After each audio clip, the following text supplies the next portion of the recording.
we're now on the outlet of this manhole. This appears to be a 6-inch pipe as well.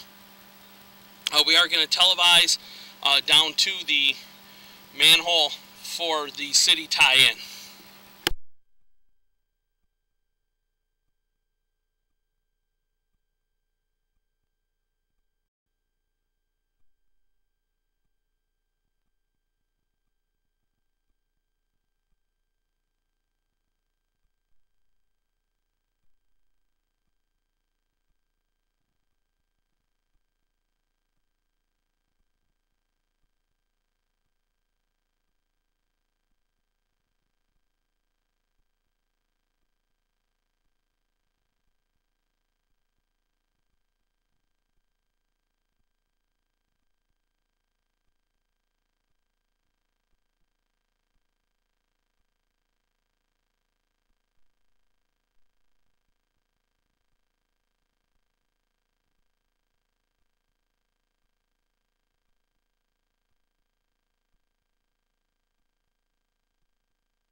Okay, you can see here up in the, say from 9 to 11 o'clock, we do have a small amount of calcite buildup at this one joint.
Okay, as you can see, the manhole is right in front of us, just about 95 feet. You can also see the outlet line to that manhole has a liner that was installed by Farmington Hills. We are going to go ahead and pull back at this time. We are going to make one pause at the joint that has calcite to make a mark.